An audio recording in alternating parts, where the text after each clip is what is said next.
Welcome to the Tyler's Place podcast, the official podcast of the Scottish Rite of Freemasonry, Southern Jurisdiction. I am your host, Matt Bowers, 32nd degree Scottish Rite Mason, and the Scottish Rite is often referred to as the University of Freemasonry.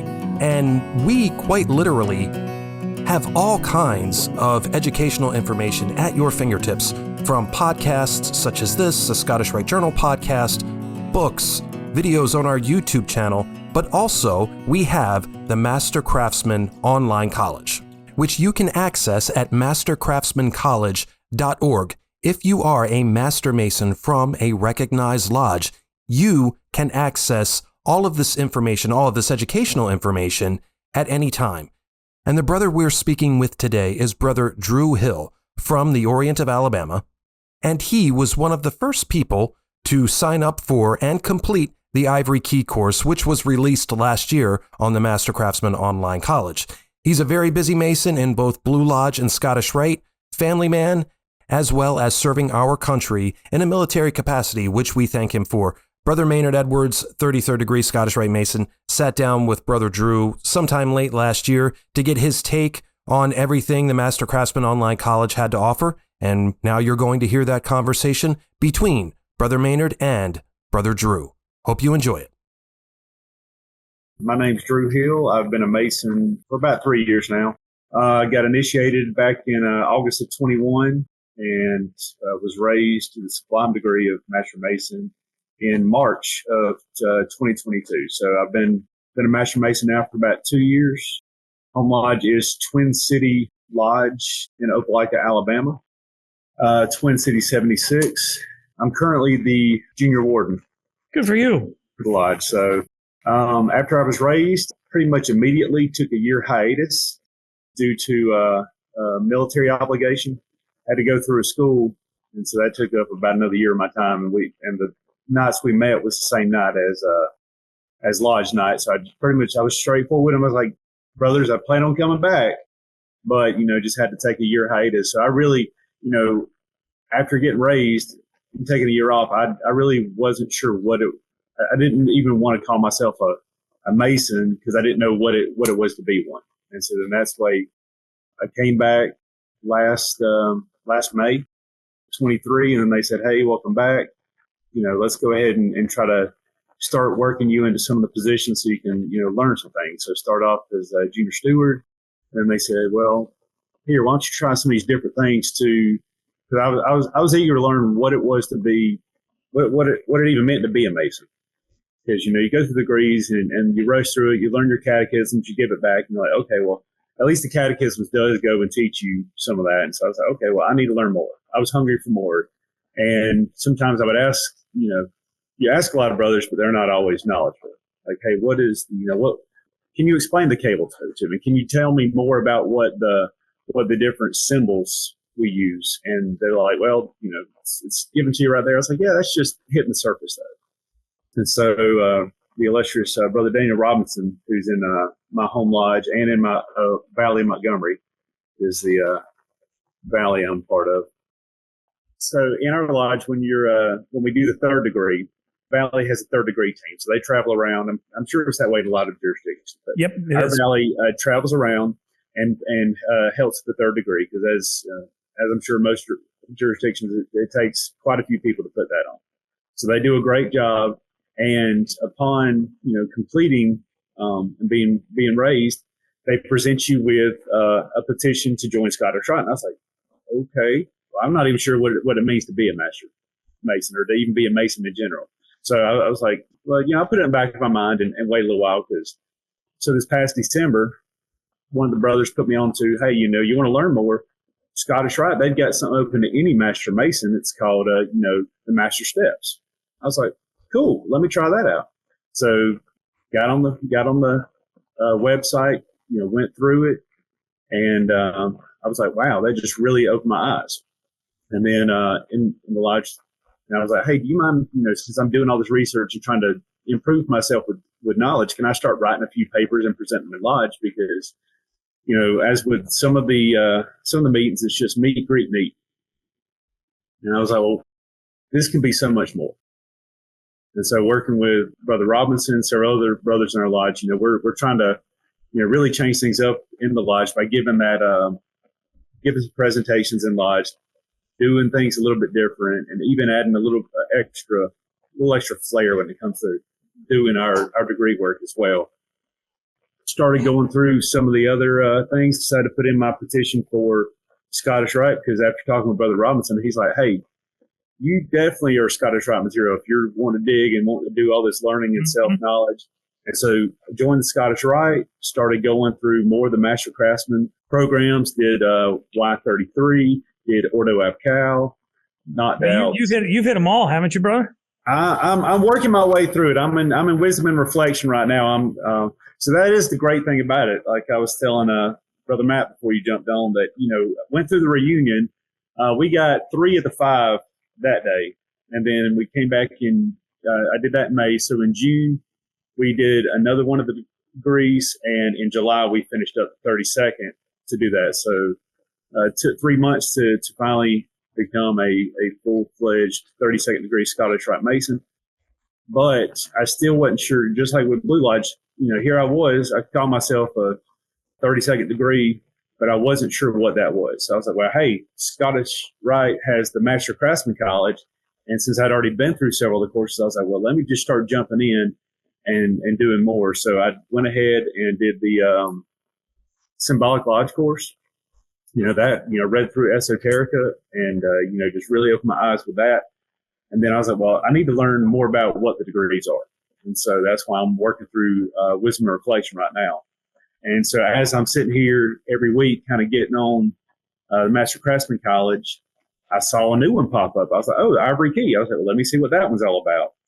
And so I jumped in there and I tore through it. And it just really, brought just that extra level of knowledge to me. I mean, because what I enjoyed about the Ivory Key was it was a combination. It kind of took the best parts of Y33 and Ordo Ab Cal and kind of put them together and then added more to it. So yeah, and that was one of the reasons why I wanted to talk to you. Is I saw and Daniel is a dear friend. He and I got our 33rd degrees sitting pretty much right next to each other. We were in the same class, and just a wonderful. He's the personal representative in your valley, and just he's a great friend and Mason. And when I saw on his Facebook page that you had gone through it, I was like, I need to talk to that guy, because you're one of the first guys to do it in sort of the proper fashion. And that we want you to kind of take the course and get the key as part of that beginning experience, because coming into the Scottish Rite, and you hinted at this a little bit with the Blue Lodge, you're getting so much. We always say it's getting a drink of water from a fire hose, and you don't necessarily quench that thirst. So the Ivory Key course, and if you are a Master Mason who's interested in Scottish Rite, or you're a brand new Scottish Rite Mason, the idea is to kind of get you up to speed in a short period of time and make it simple and make it fun. Like the first module is a little bit of history, and there's a video in there and some other stuff. And then the second module is the structure of the Scottish Rite, because, when you start, what's a valley? What's an orient? What's the Lodge of Perfection? And then the third one and the fourth one go into little bits of each of the degrees, so that when you are in that reunion, hopefully it's not quite as foreign and you can get a little more out of it. When you were taking that, did you find those kinds of things helpful in terms of sort of decoding from Scottish Rite speak into English, or at least into regular Mason speak, which is a whole other language itself? Oh yeah, 100%. And that's what I really enjoyed about the Ivory Key. I enjoyed it also with Y33 and Ordo Ab Cal. But yeah, so it kind of just lays it all out there in easy to follow fashion, and really explains like, hey, I'm brand new to this. You don't know what you don't know, and sometimes you're afraid to ask, or you might ask somebody and they don't know either, and they might be too embarrassed to say. But this just puts it out there. That's what I love about the Master Craftsman College. There's so much. It's a wealth of information out there, and you can just sit there and take your time, work through it. In your spare time on your weekends, time off, and at least educate yourself. But beat sitting in front of TV watching Netflix again. There's only so much Netflix you can watch before you need a little bit more out of life, and hopefully we're trying to provide that to as many folks as possible. Now, you said you're also working on Wisdom and Reflection. That honestly, I think, is my favorite course, because what it does is it's less about memorizing what each degree is about or memorizing aspects of history. It's about, here's what this degree is all about. How do you work that into your own life? Which at the end of the day is really what our goal is to be able to take these lessons and see how they apply to us. So that tends to be my favorite. Which do you have a favorite in the ones you've taken so far? I know you mentioned Master Steps. I like that one too because it really gets you some Blue Lodge basics, if you will. It does. I really enjoyed Master Steps. So far with Wisdom and Reflection, I'm working up to the 25th degree right now, so I haven't completed it. And in looking at the final exam, looking at some of the questions, it's saying, hey, go ahead and make sure you're kind of taking notes. So one of the ones that stuck out to me, and it's going to be random compared to some other people, the 12th degree. I'd made a note on that one because it's, in part of the initiation, it's always telling us to be, to be subservient to the country, to always, not talk politics, get along with everything. And I'm like, but at the same time, as a red-blooded American, it's like, well, I believe in the government, but, in one hand, but always have kind of be wary of the government in the other hand. So in the 12th degree, to me, that kind of tied it all in together. It's like, no, if the government's a three-legged stool and that had been covered in the 10th and 11th already, and there it ties in. It's like, hey, you've got the judicial and you've got all your different representation, but at the same time, it ties in that, yeah, we're going to be subservient to the government, but we're going to be against tyranny as well. So if the government is being tyrannical, then at that point in time, it's no longer being a government of the people and by the people for the people. That's an excellent point. I'm the 12th is one of my favorites. I still love the 4th, and that's why the course is called the Ivory Key course, because that's the first symbol you're shown. Really, Mm-hmm. That's purely a Scottish Rite symbol, is that ivory key, and it sort of unlocks all the other mysteries, if you will. But in terms of just masonry in general, you're obviously, you mentioned you're in the military. So is that your regular job? Is that you're a professional in the military, or do you have another job and you're a reservist? What's your day to day? Yes. Okay, all the above. All of the above. So I'm actually in the Alabama Army National Guard. I've been doing that ever since I was 17. So I signed up while I was in high school, and Thank you so much for your service. It's not appreciated enough, but thank you. Well, I do appreciate it. And so I've been doing that since I was 17. So 23 years now. And I did it 1 weekend a month, 2 weeks a year, a few deployments here and there, up until about 6 years ago. 6 years ago, I did finally turn it into a full-time profession. And so now I've been working full-time with them, just kind of doing logistics, maintenance, and now I'm working in the facility engineering department, kind of wearing a lot of different hats. Well, thank you for all the hats that you're wearing and for everything you've done to the fraternity. But speaking of the fraternity, you don't sound like you're a guy who lets grass grow under his feet too much. So obviously, it must have taken a little bit of sacrifice to join Freemasonry in your schedule. What brought you to that door, to knock on the door those 3 times? That is a good point, because I did not intend on joining Freemasonry at this point in my career. My father's a Freemason, my brother's a Freemason, and growing up, my father didn't join until well after we were out of high school. So Freemasonry is not something that I grew up with in my household. I knew my grandfather was in the shrine, but at that point in time, I did not know the shrine and Freemasonry, which had some ties. So he never, to the best of my knowledge, he never set foot in a Blue Lodge. He probably just paid his dues and kept himself good. So, because that's not something I knew my grandfather to be one. Sure. But after high school, I knew my father joined. I was like, well, it must be a pretty good thing if my dad did it. And I was like, well, that's something I can do. But very active in my kids' lives. I'm an assistant scoutmaster with the Boy Scouts, and I do that with my kids all the time. So between that, the military, there's a lot keeping me busy. I'll bet. And I just got a random phone call one day, invite me to come have dinner at the lodge. And my dad gave me a heads up. It's like, yeah, I met, he said I met brother Drew Barnett. That's a member of our lodge, and he's also in the Grand Line here in Alabama as well. And he invited me to dinner. I said, okay. So I went and ate dinner. Got done with dinner, and of course, Dad talked to me. He's like, well, what'd you think? I was like, it seemed like a good enough group of guys, just hung out, kind of like an old man's club, I figured. So that's, one reason why I didn't always I'd always associated masonry with something you did in retirement, not something that was actively more of a younger community. And I wasn't always looking for a third place. And that's what I like to tell people now that I've learned what masonry is. I was like, look, this is one of the, it's Boy Scouts for grown-ups, because it teaches those morals and values that we need. But everybody I'd always talked to about masonry was, well, I can't tell you, it's a secret. I mean, I really didn't ask my dad about it. I probably should have, because he would have told me more. But I've known Masons here and there, and it's always been that, well, it's a secret. It's a good thing, though. If it's a secret, why do I want to join something that's secret? I was like, I got too many other things going on. But anyway, I was invited to dinner, and my dad said, would you join? I was like, well, they didn't ask me to join. He's like, well, they're not going to ask you. You have to ask. I was like, well, that's not a very good recruiting thing if you got to, just because I didn't know then what I know now. And I understand the why behind it. Yeah. So I was like, okay, well, I went to another dinner, and then I did petition the lodge to join and went through that whole process. But it wasn't until this last year that I really felt where I could call myself a Mason, because I've started doing all sort of, my wife says I've become a really big Masonic nerd, because every other week there's another package coming in the mail, and it's another book, it's another trinket I bought, and now I'm getting dressed up, and she's like, why are you getting dressed up for these guys? It's like, well, it's not that I'm getting dressed up for them. It's I'm getting dressed up to present the best that I am. I don't want to wear flip-flops and khaki shorts just because I think I can get away with it. I want to present the best that I am to everybody.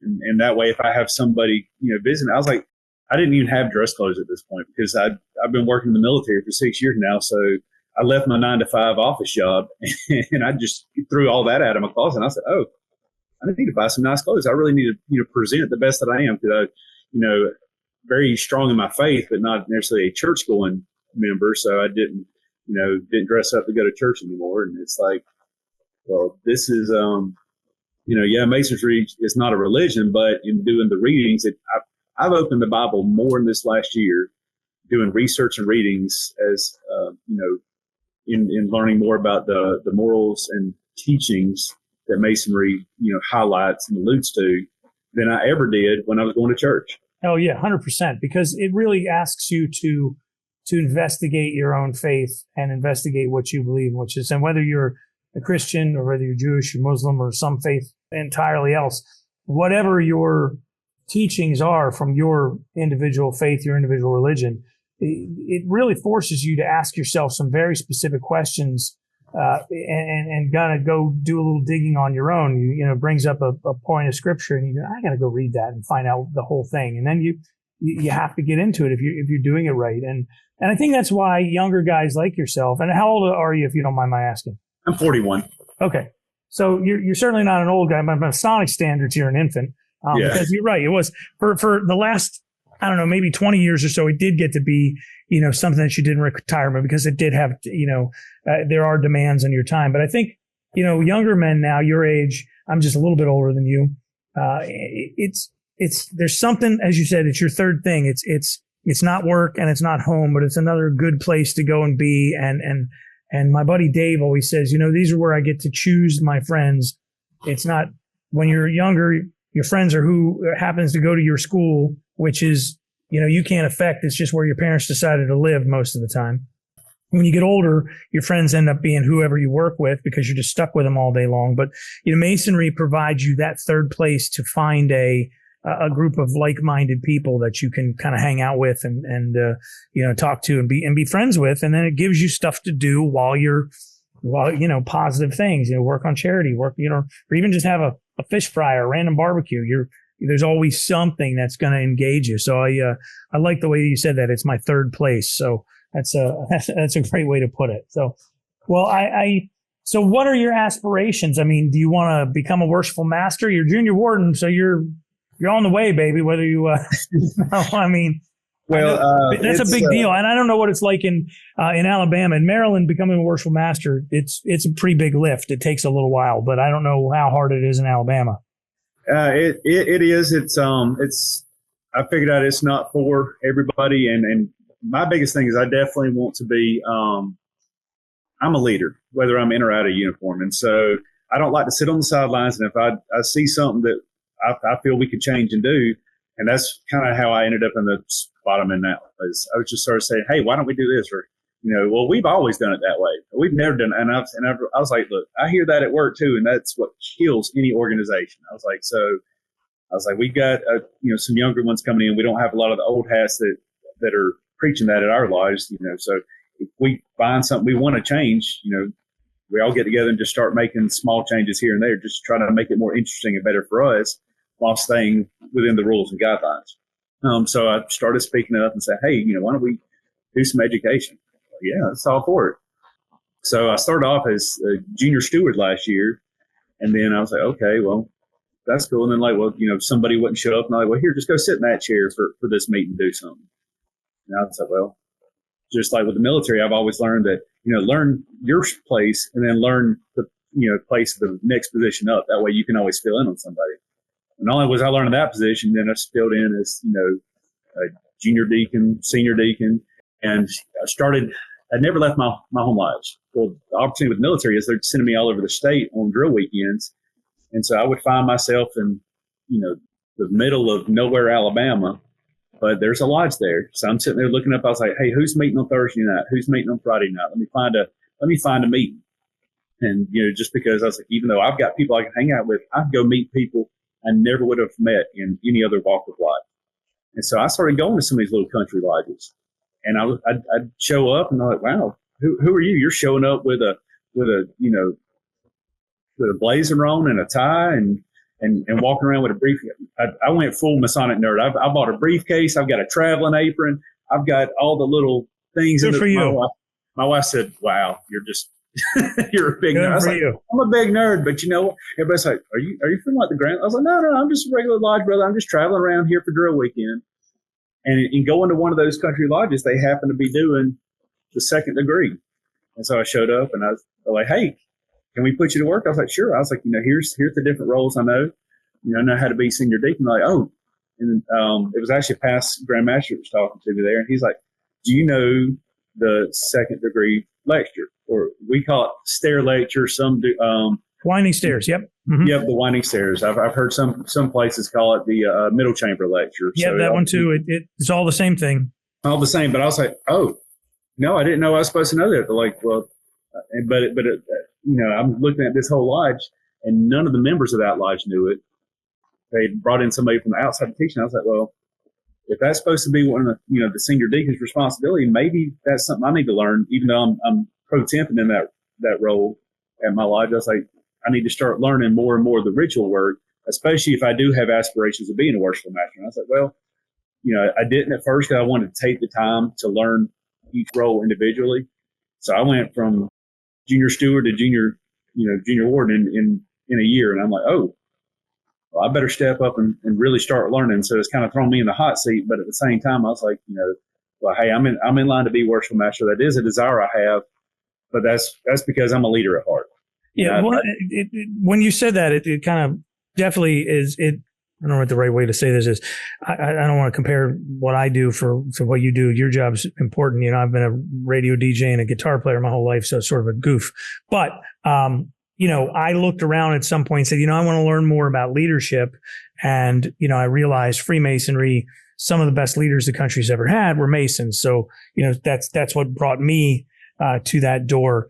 As someone with that experience in the military with a very formalized leadership structure and system, do you see, parallels with how Masonry teaches leadership or are you still kind of wrapping your head around all that? Because here's the thing. I think there's a little bit of genius built into Masonic leadership structure. The problem is some lodges, as you mentioned, end up getting shorthanded. And so you don't get to be in every single chair to learn those lessons along the way. You had a big jump start by being in the military the way you are, but do you see some parallels there in what Masonry teaches versus what you learn in the military? I do see some parallels, but at the same time, I feel we're almost having to rush. I've been around some of these lodges, and we're almost rushing people because we have so many gaps and so many voids in, people not coming to lodge, people not sitting in those stations. And we're putting people that really aren't ready for some of these. So I've seen people come through as worshipful master, and they don't know all the, they can open and close the lodge, but when it comes to doing the degree work, they don't know the degree work for the chair they're in. It's hard to, be a leader at the same time when you're having to step back and be like, hey, can somebody come in and do this? Yes, you can be a leader because as long as you're setting the vision And that's one thing I sat down with our current worshipful master, and I was like, hey, there's several awesome books I've read.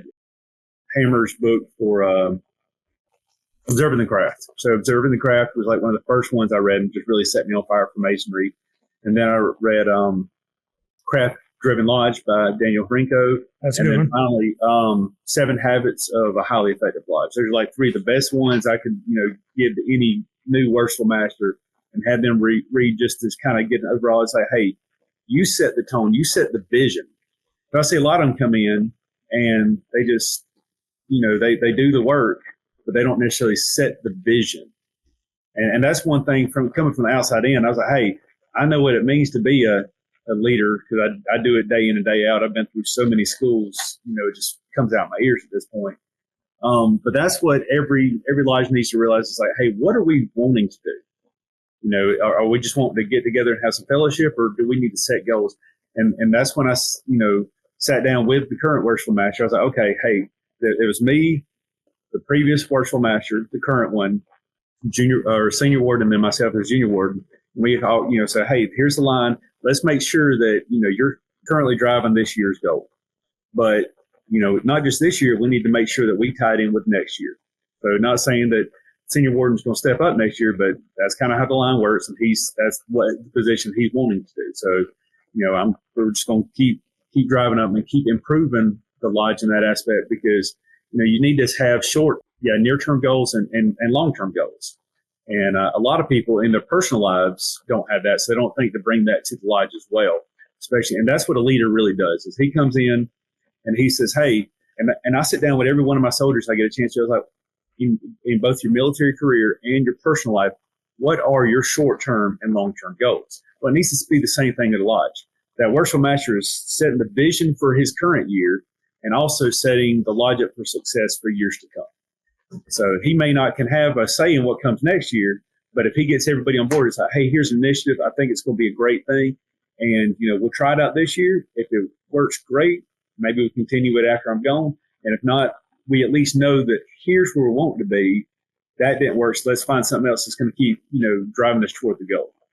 One thing you mentioned, those short-term and long-term goals, and I definitely agree with that in terms of lodge. And worshipful masters, a lot of time it's a one-and-done type of situation where they've got their year, and then the next guy comes in and he may or may not, agree with some of those things. So talking to that downstream and making sure that when you're going to put energy and time and money in on something, in a lot of cases that the next guy, there's some things like in one of my years or both of my years, I'm a very terrible magician, and Harry Houdini was a magician and a bunch of big time magicians were Masons.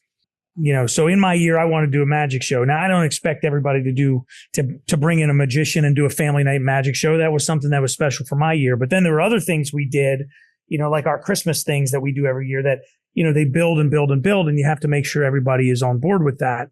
The other aspect of this is, and I talked about this with our Grand Commander in an interview I did with him only a month or two ago. I guess it must be July at this point, is enthusiasm and the critical nature that enthusiasm plays in being a leader. You can't be, no matter how smart you are, no matter how much you know about the ritual or whatever, if you get in the East and you talk like Eeyore, the best idea is going to fall flat, because if you're not excited about it, there's no way the guys on the sidelines are going to be excited about it. There's no way your officers are going to be excited about it. So in terms of you seem just like an enthusiastic person to start with, which I like. So either you and I both drink too much coffee, or that's just part of our nature. And maybe it's both. It's both. So what role do you see as enthusiasm playing in leadership? Not only in the military, obviously nobody's going to march up a hill if you're just like, all right, fellas, let's go. Let's march up the hill. You got to come on, guys. Let's march. You got to worshipful master is the first cheerleader in the lodge, in my opinion. So, for someone who has that leadership training that you have, and significantly so, can you talk a little bit about that? Because I think it's the most overlooked part of leadership. 100%. If you've got the enthusiasm, it don't matter if you're the worshipful master or not. You can affect change in your lodge. Just like you have to get can't do anything without the approval of the worshipful master. But he doesn't have to be the only one that can affect the change. So if you've got, don't feel that just because you're sitting on the sidelines that you don't have that, as big a voice as anybody else. So if you had that enthusiasm to get everybody else on board, to stand up and really give it don't have to be a long-winded lecture, but just to get everybody on board, that's what kind of set my lodge on fire this last year. Brother Daniel Robinson, he got up and he's like, hey, I want to propose us do something different. Let's hold an observant meeting. Okay. We've never done that before. No other lodge in Alabama. We have observant lodges that every meeting, that they host it, but we're just a traditional lodge. But there's nothing in the bylaws and in our rules that say we can't call a special meeting and just do that. So we checked it off with the Grand Lodge. They said, yeah, we're all for that. If it's something. Well, now, let explain, because that is a very uncommon thing here in the States. Over in the UK, over in Europe, observant lodges are much more common, and observant meetings are more common. So, and actually, that word gets used in different places and means different things in different areas. So, why don't you explain what that? And I know what Daniel did because I've talked to him about it. So, but from your POV, if we will, to explain what that is. So, I was just coming back to Masonry. This was back last December. And Daniel's like, hey, and that hurt my ears. So I was like, well, this sounds like something different. Let's check this out. And he's like, hey, and he explained what his vision or implementation for an observant lodge was going to be. He said, here's what we do. Instead of the whole meet, greet, meet, where everybody show up and you're going to be in your best attire. If you've got a tuxedo, wear a tuxedo. If not, it needs to be a black suit. We're going to be, it's not going to be show up in your blue jeans and your khakis. I was like, because you're putting your best forward for yourself and for your brothers. We're going to come in. The lodge is going to be dark. It's going to be candlelit. So usually, our altar, the less lights are just, flick a switch and turn them on. Nope, we're going to have candlelight throughout. There's going to be we actually enter through we have a chamber of reflection. So we've got it all decorated out. We have classical music playing. And you show up, and that's 15 minutes before the first rap to open the lodge, and we set the tone, and everybody sits there in silence for 15 minutes in the dark with just a few candles, and you are reflecting on why did you join this fraternity? What do you want to get out of it? What have you done today to improve yourself as a Mason, to improve your brothers and your home lodge too? So it really just puts you in that mindset of what's going on. And then we open the lodge and we bring in a guest speaker about whatever. And we've had a couple of different ones, past grand orators, just anybody that wants to put on about a 30-minute presentation about anything that's going to, just be Masonic in nature or something to help your fellow man. So we do that. And then at the end, we close the lodge and then we retire to the dining hall for our festive board that follows. So instead of doing the meal beforehand, we do the meal afterwards. And then there we've got a whole script and everything we do. So Daniel proposed that, and I was like, okay, that's cool. But I know, and what I've seen in this organization in Freemasonry is the same as every other organization I've been a member of.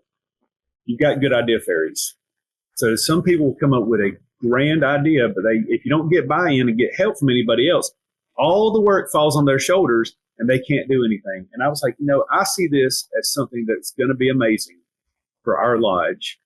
And so I talked to Daniel after the meeting or called him up or something. I was like, look, I know what you're about to bite off more than you can chew. And I see the fire you have for it, because he got up and he's very enthusiastic about it.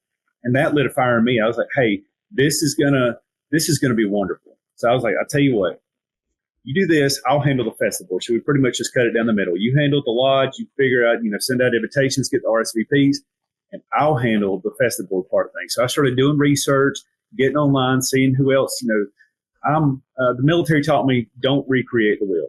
Find somebody else who's already doing it, borrow what they have, and then just modify and change it. So I was like, okay, there's cool. I found where there was a whole booklet out there from where Michigan had done one. So I was like, okay, I like this, like that. Started doing some research, putting two or three things together, and I got the whole script written. I was like, hey, we're going to get up. We're going to have certain, wine takings. Everybody said, oh, you can't drink wine in the lodge. It's against the rules. I was like, no. I was like, you can't drink wine or alcohol in the lodge room, but we're in the dining hall. I was like, you got to think, Freemasonry started in pubs, over in England as well as here in America. So I was like, no, that's just something, we kind of not, don't overindulge. And that's one of the things I really enjoy. So I did borrow something. So there's working tools. There's actually working tools for the festive board. And I wrote that in there. One thing you can really tell when somebody does a great job is when they're not sitting there reading from the book, trying to just give you something.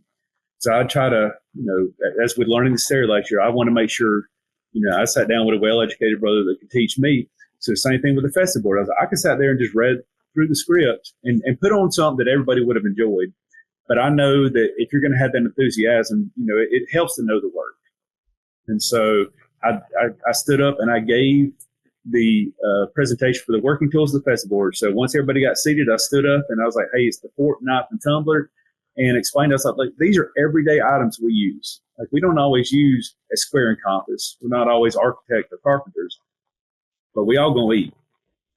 And so here we had the fork, knife, and tumbler. And then the very last one, the tumbler, is like, hey, here we are drinking our wine, but, just temperance and prudence. It ties back in with those Masonic values. So enjoy yourself, but don't over-enjoy yourself. Don't embarrass yourself or embarrass Freemasonry.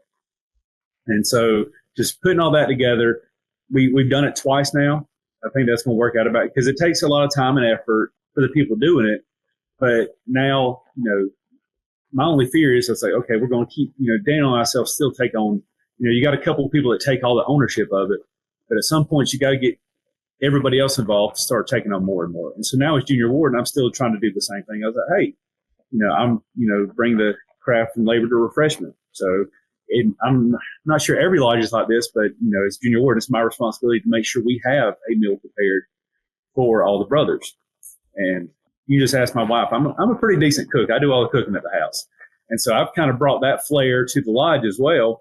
And everybody's like, wow, this is great. I was like, now look, I'm going to do this for a while, but at some point I'm going to get tired of cooking all the meals. So, and now everybody's seeing that I'm really trying to, improve, not just ourselves, but our waistline as well. That, now I've got other people volunteering and saying, hey, I'll take a meal and do something else. Like, great. Because that's what it needs to be. It don't need to be on whoever currently sitting in that seat, just kind of, because everybody gets burnt out. You're going to hit that Masonic burnout no matter what you're doing. And Daniel, he sat down, he's like, look, because I've seen him hit it, and then he'll push through it, and after he's taken a knee for a little while. And I was like, okay, well, I'm going to take a step back, do some things, and then just try to, keep pushing myself forward, but not overextend myself. Yeah, I'm glad you have a guy like Daniel around. He's, a great mentor. I think it's something that everybody needs. And too often, Masonry tries to create these formalized mentorship things like, well, you're the mentor for this candidate. I don't know that always works. I don't see them. I don't see very many effective model. You talked about, borrowing something that already works. And I don't see any effective formalized mentor program models out there, but I see lots of people who have, just naturally found a mentor, naturally found a person who can, Daniel's younger than you, but more experienced within in Scottish Rite and in Freemasonry. And, to your credit, that there are a lot of guys who are a few years older than a younger guy might not want to listen to some of that. But I think it's great that you guys have developed that. But, Brother Drew, I can't thank you enough for taking the time to talk to me. I'm hoping that we get to sit in lodge together sooner rather than later. At some point, I'll have to come down and visit Daniel for something or another. Any closing words you want to share with anybody? Any brothers out there while you've got the mic for a minute or two? I've really enjoyed talking to you. Oh, it's been my pleasure to be here, and I just appreciate your time. Once again, a huge thanks to Brother Drew for taking the time out of his day. He's a busy man, to sit down with Brother Maynard and give some insight to his experience with the Master Craftsman Online College. So thank you again for listening to the Tyler's Place podcast, the official podcast of the Scottish Rite of Freemasonry, Southern Jurisdiction, Mother Supreme Council of the World. I am your host, Matt Bowers, 32nd degree Scottish Rite Mason, and we'll see you next time.